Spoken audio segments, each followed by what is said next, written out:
சேலம் மெயனூர் பகுதியில நான் வச்சுட்டு வரேன். மாடித்தோட்டம் நிபுணரா இருக்கேன். மாடித்தோட்டம் கடந்த 4 ஆண்டுகளா வச்சுட்டு பராமரிச்சுட்டு, அதுலருந்து நெறைய அனுபவங்கள கத்துட்டு வந்துட்டுருக்கேன். எங்களோட க மு மு முன்னோர்கள் வந்து பார்த்தீங்கன்னா, விவசாய குடும்பத்திலருந்து வந்தாங்க. அதுக்கப்புறம் இப்ப நான் தான் வந்து மாடித்தோட்டம் மூலியமா விவசாயம்னா என்னது, இயற்கை விவசாயம்னா என்னன்னு நான் தெரிஞ்சுட்டு வந்துட்டுருக்கேன். இதுல எனக்கு முக்கியமா பயன்படும் வகையில உதவுனதுன்னு பார்த்தீங்கன்னா, கிழங்குகளும், மூலிகைகளும் தான். காய்கறிகள் வந்து பார்த்தீங்கன்னா, செகண்டரி தான். கிழங்குகள் வந்து பார்த்தீங்கன்னா, பாரம்பரிய ரகத்துல வந்து வெற்றிலை வள்ளிய நான் சூஸ் பண்ணேன். ஏன்னு பார்த்தீங்கன்னா, அது வருடத்துக்கு ஒரு முறை பலன் தந்தாலும், அத நம்ம எப்ப வேணாலும் வச்சிருந்து சாப்பிடலாம். மத்த கிழங்குகள் வகைகள்லாம் வந்து பார்த்தீங்கன்னா, வச்சிருந்து சாப்பிட முடியாது. வச்சிருந்தீங்கன்னா ஒரு 1 வாரம் வச்சிருக்கலாம். 2 நாள், 3 நாள் வச்சிருக்கலாம். அதுக்குள்ள வந்து பார்த்தீங்கன்னா, சுருங்கிரும், அழுகிரும். சீக்கிரம் வீணா போகக்கூடியது. ஆனா இந்த வெற்றிலை வெளி ரகத்த பொறுத்தவரைக்கும் பார்த்தீங்கன்னா, அ 6 மாதம் மேக்ஸிமம் 6 மாதம், குறைந்தபட்சம் 3 மாதம் வரைக்கும் வைத்திருந்து, அதுக்கப்புறம் நம்ம சமையலுக்கோ, அவிச்சு சாப்பிடுறதுலருந்து எல்லாத்துக்கும் நம்ம பயன்படுத்திட்டு வரலாம். அப்படிப்பட்ட ரகங்கள நான் இந்த காணொளியின் வாயிலாக நான் உங்களுக்கு எக்ஸ்பிளைன் பண்றேன். இந்த வெற்றிலை வெள்ளி ரகம் வந்து பார்த்தீங்கன்னா, விங்டு யாம்ன்னு சொல்லுவாங்க. விங்டு யாம்ன்னா, பறவையோட இறக்கை அமைப்பு கொண்டிருக்கும். அததான் வந்து இந்த வெற்றிலை வகைக்கு வந்து விங்டு யாம்ன்னு வச்சிருக்காங்க. இதுவும் ஈஸி மெயின்டெனன்ஸ். மாடி தோட்டத்துக்கும் சூட்டபிளு, வீட்டு தோட்டத்துக்கும் சூட்டபிளு. நம்ம எதுவுமே இதுக்கு உரம்னு சொல்லப்போனா, இலைத்தழை மக்குகள வந்து இதுக்கு நம்ம உரமா குடுக்கலாம். அத தவிர்த்து மாட்டு எரு, நல்லா மக்கின எருவ வந்து குடுத்தோம்னு வச்சுக்கோங்களேன், நீங்க ஒரு 300 கிராம்லேருந்து 200 கிராம் விதைக்கிழங்கு வைத்தாவே, இதுல இருந்து 10லிருந்து 20 மடங்கு வரைக்கும் நீங்க ஈல்டு எடுக்கலாம். நான் சென்ற ஆண்டு வந்து 9 கிலோ, அதாவது 8,900 கிராம் வரைக்கும் நானு ஈல்டு எடுத்தேன். அது வந்து ராசவள்ளி கிழங்கு, பர்பிள் யாம்ன்னு சொல்லுவாங்க. இந்த ரகம் வந்து விங்டு யாமு. இது வந்து ஒரு 4.5 கேஜ் இது வரைக்கும் நம்மளுக்கு ஈல்டு எடுத்திருக்கோம். இது மாடி தோட்டங்கிறதுனால எனக்கு வந்து ஈல்டு கம்மி. முன்ன தரை தோட்டம் வச்சிருந்தேன். தரை தோட்டத்துல நல்லாவே ஈல்டு தரும். இது வந்து சாப்பிடப்படும்போது நம்மளுக்கு வயிறு சம்மந்தப்பட்ட எல்லா பிரச்சனைக்கும் தீர்வு தருது. எனர்ஜி அதிகமா கிடைக்கும். இதுல வந்து கேலரிஸ் அதிகம், புரோட்டீன் அதிகம்ங்கிறதுனால, ஒரு ஒரு ஒரு வேளைக்கு நீங்க காலையில இது உணவா கூட எடுத்துக்கலாம். நீங்க கொஞ்சம் சாப்பிட்டீங்கனாலும், இந்த கிழங்குல இருந்து வர சத்துக்கள், ஆற்றல்னால குறைந்தது 6லிருந்து 8 மணி நேரம் வரைக்கும் எனர்ஜிட்டிக்கா நீங்க வேலைய செய்யலாம். காட்டு வேலை செய்றவங்க வந்து பார்த்தீங்கன்னா, இந்த கிழங்க வந்து சூஸ் பண்ணுவாங்க. காட்டு வள்ளியா இருக்கட்டும், வெற்றிலை வள்ளி ரகங்களா இருக்கட்டும், அவ்ளோ ஆற்றல் தரக்கூடியது. காட்டு வேலை செய்றவங்க வந்து இந்த கிழங்கு சாப்பிட்டுட்டு, அவிங்க பாட்டுக்கு அவிங்க வேலைய செஞ்சுட்டு, அ எ காலையில மாலை வரைக்குமே வந்து சாப்பிடாம, உணவு கூட அருந்தாம இருப்பாங்க. அதுக்கான அவிங்களுக்கு தேவையான முழு ஆற்றலையும் வந்து இந்த வெற்றிலை வள்ளி கிழங்குலேருந்து நம்ம எடுத்துக்கலாம். இதுவா இருக்கட்டும், நம்ம சர்க்கரைவள்ளியா இருக்கட்டும், வெற்றிலை வள்ளி ரகங்கள் எல்லாத்துலயும் ஒரே மாரி ஆற்றல் சத்து இருக்கு. நம்ம அதை எப்படி எடுத்துக்கலாம் உணவு முறையிலிருந்து நான் அடுத்தடுத்த இதுல சொல்றேன். பதிவுல சொல்றேன். இப்ப ஒவ்வொரு ரகத்த பத்தியும் நான் அறிமுகப்படுத்திக்கிறேன். இது வந்து விங்டு யாம். இத வந்து தமிழ்ல இறக்கை அமைப்பு கொண்ட வெற்றிலை வள்ளி ரகம்னு சொல்லுவாங்க. பார்க்கறதுக்கு பறவையோட இறக்கை மாரி இருக்குங்களா? இதுதான் வந்து விங்டு யாம்.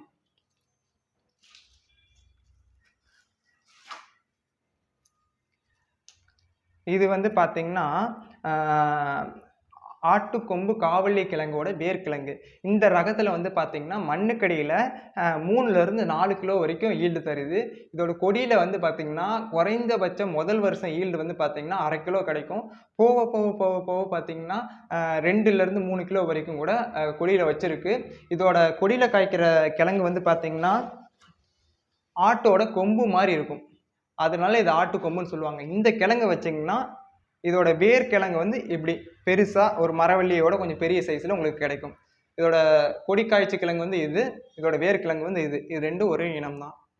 இது வந்து சிறுவள்ளி கிழங்குன்னு சொல்லுவாங்க. சிறுவள்ளி இத வந்து இங்க எங்க ஏரியாவுல பரவலா பயிர் பண்றது வந்து பார்த்தீங்கன்னா, மயிறு கிழங்குன்னு சொல்லுவாங்க. அத வட்டார வழக்குல இருந்து அ சொல்றதுக்கு ஒரு மாரியா இருக்கிறதுனால தான் இது வந்து சிறுவள்ளின்னு சொல்லுவாங்க. இதுல வந்து இதோட கொடி அமைப்புல வந்து முட்கள் இருக்கும். இந்த முட்கள் இயற்கையாவே இருக்கிறதுனால இத வந்து அ நம்ப கடலூர், பாண்டிச்சேரி போன்ற பகுதிகள்ல அங்கேயும் சரி, கோவை, சத்தியமங்கலம் வனப்பகுதியில இருக்கிறவங்களும் சரி, பாதுகாப்புக்காக பன்றியிலிருந்து தங்களோட தோட்டத்த பாதுகாத்துக் கொள்ள, இந்த முட்கள் இருக்கிறதுனாலேயே இத வந்து உயிர்வேலியா பயன்படுத்திட்டு வராங்க. இது உயிர்வேலியாவும் பயன்படுத்தலாம். இதிலிருந்து 1 வருஷம் கழிச்சு கிழங்கும் வந்து பார்த்தீங்கன்னா, நெறைய ஈல்டு கிடைக்கும். இதோட கிழங்கு, வேர்க்கிழங்கு பார்த்தீங்கன்னா, எனக்கு நெறையா வச்சுச்சு. அதுவும் மாடி தோட்டத்திலேயே நெறையா வச்சுச்சு. இந்த கிழங்கு வந்து நம்ம உணவா எடுத்துக்கலாம். எப்பயும் போல உப்பு போட்டு அவிச்சு சாப்பிடலாம். இதுவரைக்கும் இத நான் குழம்பா வச்சதில்ல. உப்பு போட்டு அவிச்சு சாப்பிடுறதுக்கு இது ஒரு நல்ல ரகம். சேலத்துல வந்து இது நெறையா அ அ வருடா வருடம் பொங்கல் பண்டிகையின் போது இது மயிறு கிழங்கு என்ற பெயர்ல வந்து சந்தைகள்ல விற்பனைக்கு வந்துட்டு இருக்கு. பேர் வந்து வெற்றிலை வெள்ளியில இன்னொரு ரகம். இது கொடி உருளைன்னு சொல்லுவாங்க. கொடி உருளையோட வேர்க்கிழங்கு தான் இது. இது வந்து எப்படி நம்ம சாதாரண உருளைக்கிழங்கு வந்து மண்ணுக்கடியில கிழங்கு வைக்குதோ, அதே மாரி இதோட கொடியில வந்து கொடியில ஒவ்வொரு இலை கணுவுக்கு கீழே வந்து பார்த்தீங்கன்னா, இது மாரி கிழங்கு வைக்கும். பார்க்கறதுக்கு உருவத்துல உருளைக்கிழங்கு தோற்றத்திலேயே இருக்கும். இதுக்கு வந்து இன்னொரு பேர் வந்து மோதகவள்ளி இருக்கு. பன்னு கிழங்கு அப்படிங்கிற பேரு, தமிழ் பேர்லாம் இருக்கு.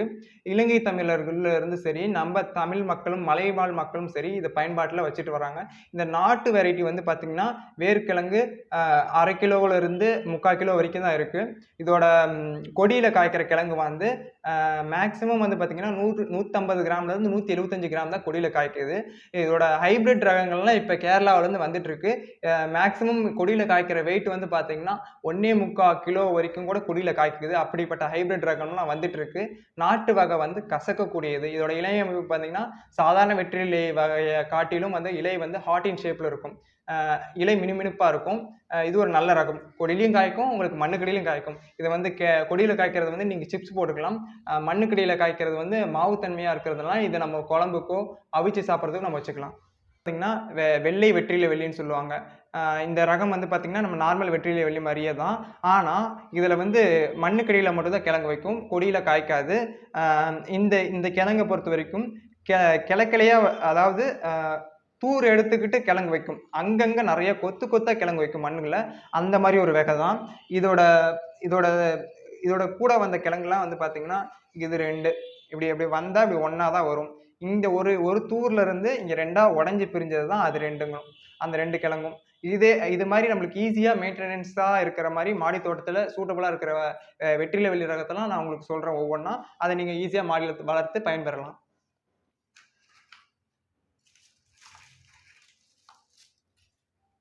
இது வந்து பார்த்தீங்கன்னா, ராசவல்லின்னு சொல்லுவாங்க. பர்பிள் யாம. இதோட உள்பக்கம் வந்து ஊதா கலர்ல இருக்கும். இதோட அதீத நறுமணம் மற்றும் இனிப்பு சுவை காரணமா இத வந்து இனிப்பு தயாரிக்கிறதுக்கு பயன்படுத்துறாங்க. வெளிநாட்டவர்கள் வந்து இதுல வந்து கேக், புட்டிங் இது மாரிலாம் செஞ்சு பயன்படுத்திட்டு வராங்க. இது ஒரு நல்ல ஒரு கிழங்கு ரகம். எல்லாருக்கும் பிடிக்கும். குழந்தைங்களுக்கு இதோட பர்பிள் கலர பார்த்தாவே இன்ட்ரெஸ்ட்டா சாப்பிடணும்னு தோணும். கிழங்கு சாப்பிடாத குழந்தைங்கலாம் இந்த கிழங்க கூட நம்ம ஈஸியா சாப்பிட வச்சிரலாம். லேசான இனிப்பு இருக்கும். மத்த கிழங்குகள்ல வெற்றிலை வெள்ளியில வந்து இனிப்பு வராது. இந்த ராசவல்லியில வந்து லேசான இனிப்பு சுவை இருக்கும். அது அவங்களுக்கு பிடித்து போயிரும். நல்ல ஒரு நறுமணமான கிழங்கு வகையில இதுவும் ஒண்ணு. இது வந்து மலைச்சேம்புன்னு சொல்லுவாங்க. மலைச்சேப்பங்கிழங்கு. இத வந்து உப்பு தண்ணீல ஊற வச்சு, அதுக்கப்புறம் நம்ம இத அவிச்சு அல்லது குழம்புலயோ வச்சு சாப்பிடலாம். இது இருக்கிறதுல கொஞ்சம் பெரிய சேம்பு வகை. நல்லா ஈல்டு குடுக்கும். வேகமா வளரக்கூடியது. இதுலயே நம்ப சாதாரண சேம்பு இருக்கு. அம் அ கருஞ்சேம்பு இருக்கு. கீரை சேம்பு இருக்கு. கீரை சேம்புலாம் வந்து பார்த்தீங்கன்னா, இலைய சமைக்கலாம். இந்த மலைசேம்பு வந்து இலையில வந்து பால் வடியும். கிள்ளுனாலும் பால் வடியும். இது வந்து பால் சேம்பு இன்னொரு நேமும் இருக்கு இதுக்கு.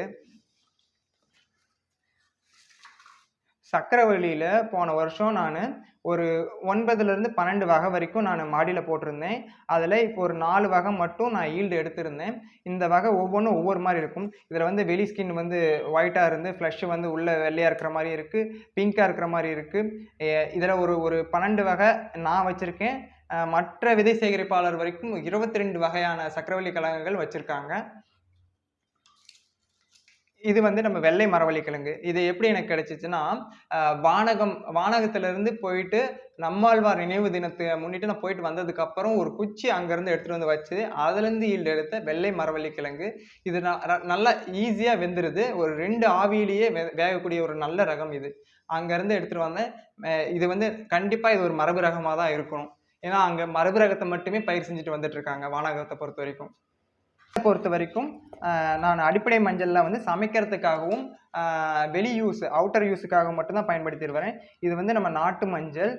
இந்த மஞ்சள் வந்து நம்ம சேலம், ஈரோடு நாட்டு மஞ்சள்னு சொல்லுவாங்க. அந்த வெரைட்டில இது ஒண்ணு.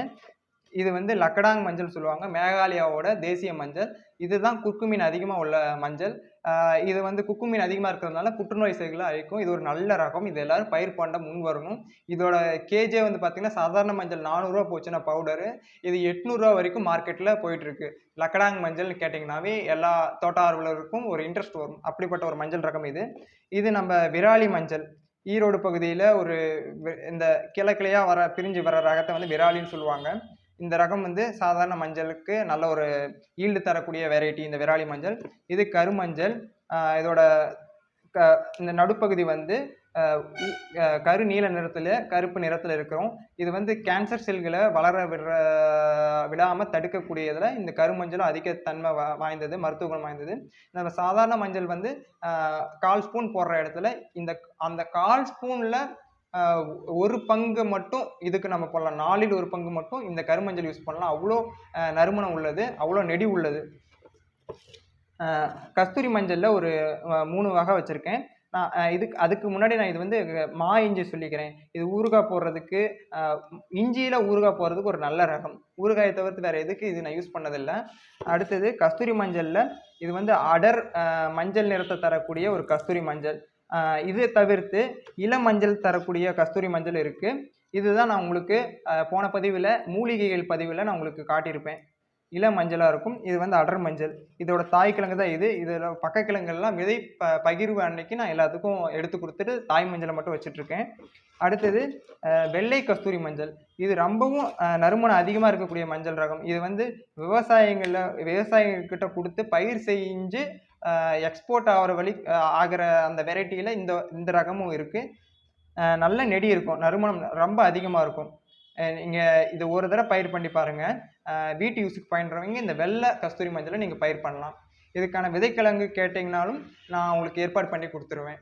எங்களோட ஃப்ரெண்ட் சர்க்கிள் எல்லாருமே இயற்கை சார்ந்திருக்கிறதுனால, தோட்டம் சார்ந்திருக்கிறதுனால அவங்ககிட்ட சொல்லி நான் இதை அரேஞ்ச் பண்ணி கொடுத்துருவேன். நான் வெறும் கிழங்குகள் மூலிகைகள் மட்டும் பார்க்காம விதை பன்மயம் விதை இப்போ இவ்வளோ கிழங்கு ரகங்களை பார்த்தேன். வெற்றிலை வெளியில் ஒரு 4-5 ரகத்தை மட்டும் முக்கியமான கிழங்குகளை மட்டும் சொல்லியிருப்பேன்.